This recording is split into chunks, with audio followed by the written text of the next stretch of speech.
Hello everyone, welcome to the session.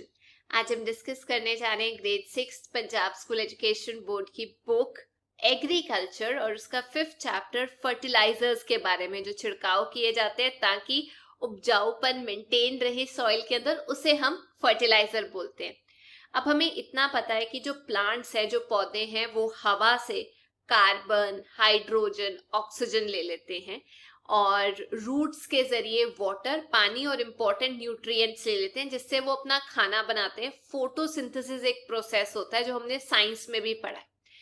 Plants है जो 17 अलग अलग टाइप के न्यूट्रिएंट्स की जरूरत होती है बड़ा होने के लिए और अपना खाना बनाने के लिए। अब हुआ क्या, क्योंकि हम इतना ज्यादा क्रॉप्स उगा रहे थे और हम यूज कर रहे थे high yielding variety of seeds. High yielding मतलब जो सीड्स जो ज्यादा उपजाऊपन दिखाते हैं, ज्यादा फसल देते हैं, ज्यादा आप कह सकते हैं फ्रूट्स देते हैं, वो वाली जो फसल होती है उसे कहते हैं हाई यील्डिंग वैरायटी। अब क्योंकि हम हाई यील्डिंग वैरायटी राइस की यूज कर रहे थे, मेज की यूज कर रहे थे, व्हीट की यूज कर रहे थे, इसकी वजह से जो न्यूट्रिएंट्स हैं, जो इम्पोर्टेंट पदार्थ है पंजाब की सॉइल से, वो खास तौर पे कम हो गए।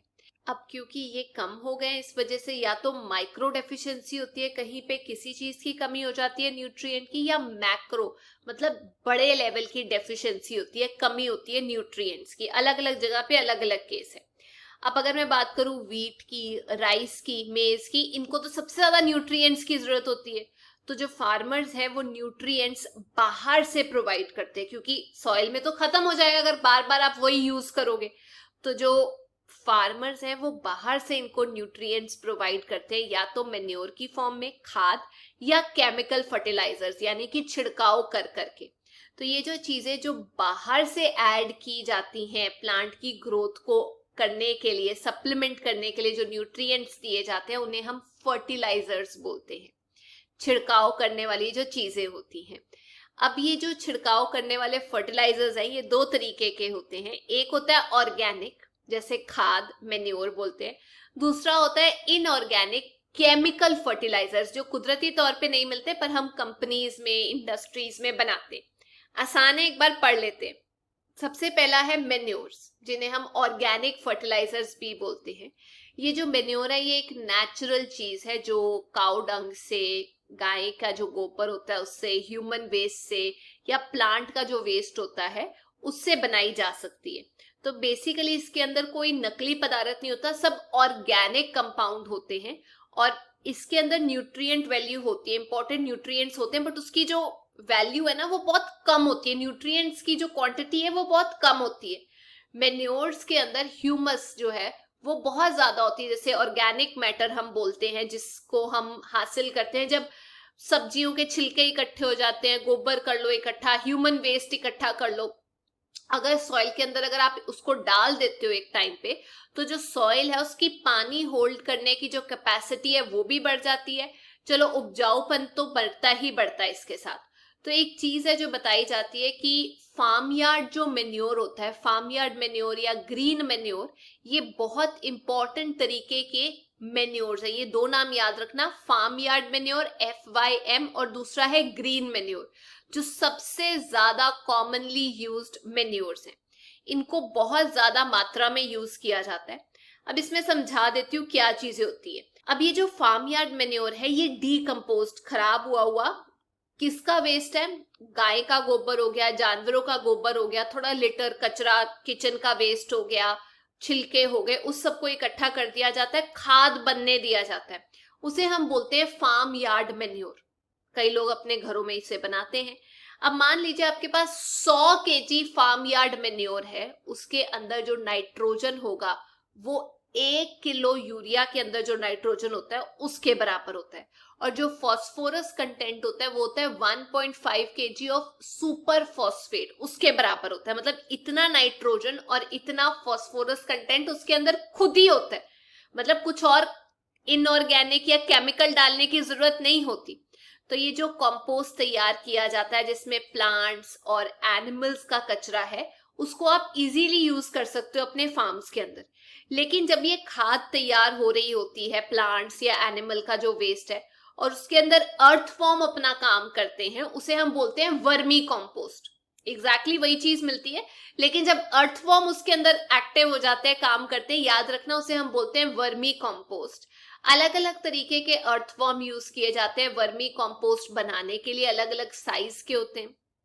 अब ये जो ग्रीन मैन्योरिंग है, ये जब आप फील्ड को प्लो कर देते हो, खोद देते हो एक बार, तब यूज की जा सकती है, पहले डाली जा सकती है, और जब प्लांट्स उग रहे हो तब भी इसको डाला जा सकता है। तो ये जो सॉइल की प्रॉपर्टीज होती है ना, उसको और बेहतर कर देती है, क्योंकि नेचुरली अवेलेबल है तो कोई प्रॉब्लम ही नहीं है। प्रॉब्लम दूसरे वाले में, जिसे हम कहते हैं केमिकल फर्टिलाइजर्स। जो केमिकल चीजें हैं जो ह्यूमन बीइंग्स, इंसान जो है वो फैक्ट्रीज में तैयार करते हैं, इसके अंदर वो जो न्यूट्रिएंट्स जो मेन्योर में कम थे ना, वो इसके अंदर पाए जाते हैं, जो एडिशनली प्लांट्स को दिए जाते हैं ताकि वो ग्रो कर सके। आजकल ये फर्टिलाइजर्स की डिमांड जो है पंजाब के अंदर बहुत बढ़ गई है, खास तौर पे बहुत यूज किए जा रहे थे ग्रीन रेवोल्यूशन के बाद। तो हमें यही लगा कि यार न्यूट्रिएंट्स तो बाहर से ही देने पड़ेंगे, क्योंकि इतनी फसलें उगाई गई कि एडिशनल न्यूट्रिएंट्स की जरूरत होती है। जैसे अगर आप पौष्टिक तत्व नहीं खाओगे तो आपको दवाइयों पे डालना पड़ेगा, तो वैसे ही सॉइल का हाल था। अब ये जो जनरल चीजें इसके अंदर होती है वो होता है नाइट्रोजन, फॉस्फोरस, पोटेशियम।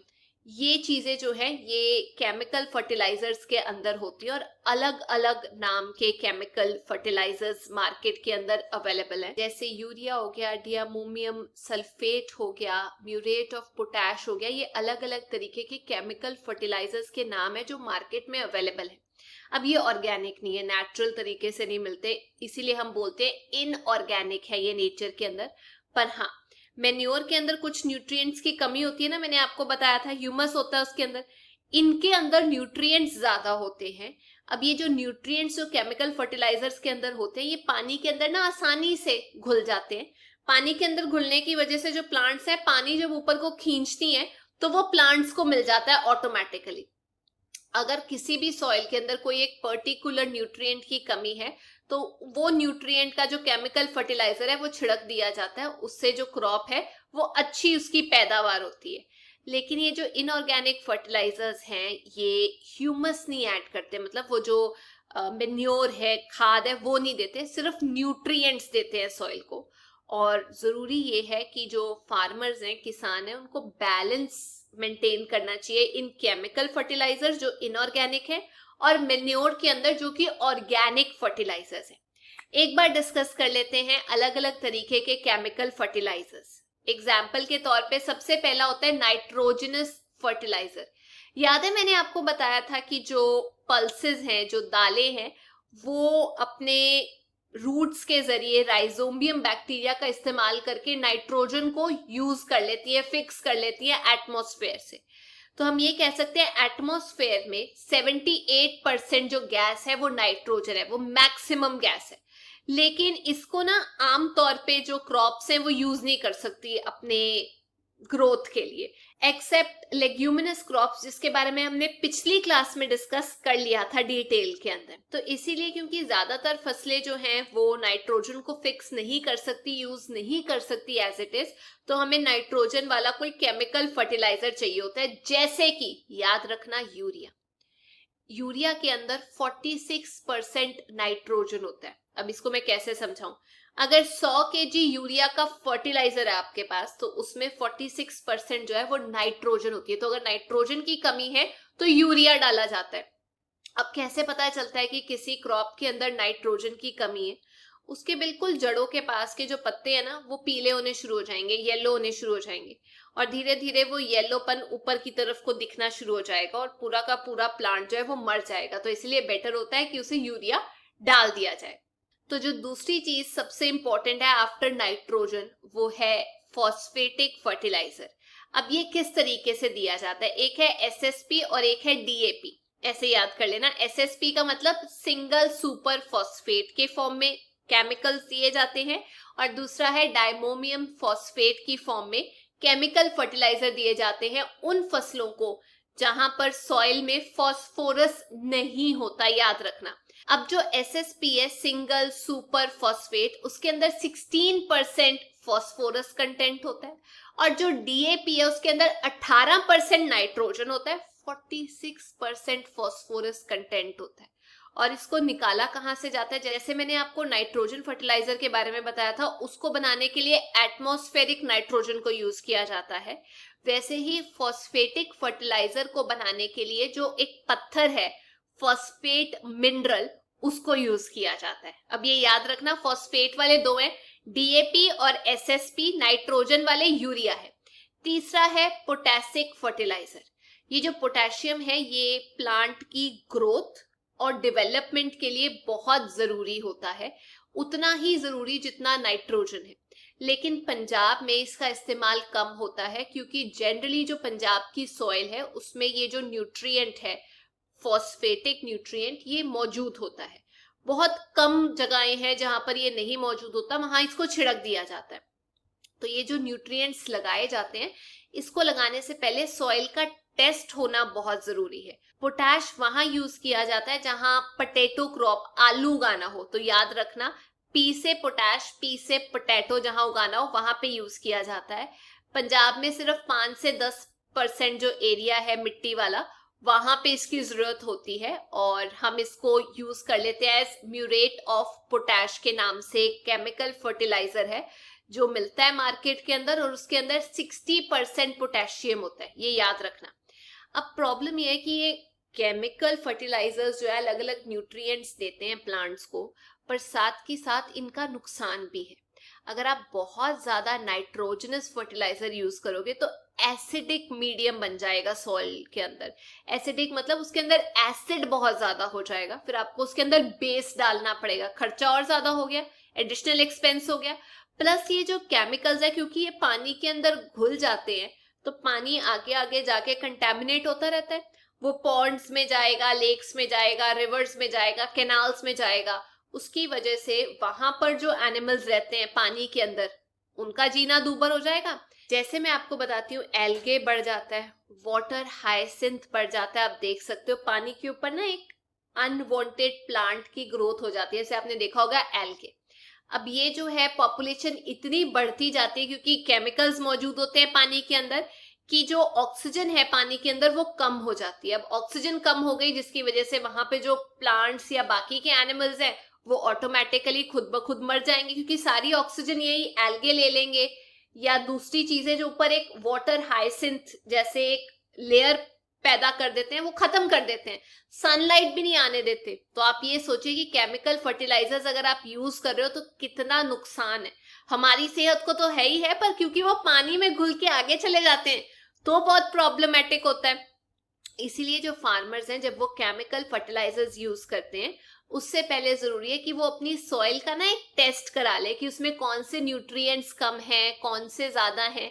एक बैलेंस मेंटेन करना बहुत जरूरी है मैन्योर्स और केमिकल फर्टिलाइजर्स के अंदर, ताकि जो सॉइल की हेल्थ है वो बरकरार रहे लंबे टाइम के लिए। आप भी अपने पेरेंट्स को ये नॉलेज देना कि जो किसान हैं उनके पास होना चाहिए सॉइल हेल्थ कार्ड। एक स्कीम भी निकली है जिससे सॉइल की जो हेल्थ है वो आप एक कार्ड पे मेंटेन कर सकते हो, आपको इन्फॉर्मेशन मिल जाएगी। उससे आपका खर्चा भी कम होगा और आपको पता लग जाएगा कि कौन सा न्यूट्रिएंट या कौन सा मिनरल जो है वो कम है हमारी सॉइल के अंदर और हम वही डालेंगे। तो ये थी आज की क्लास। आई होप आप लोगों को ये चैप्टर समझ में आ गया। अगर आपको वीडियो अच्छी लगी तो please make sure you like, share and subscribe. हम फिर मिलेंगे। Till then take care, bye bye.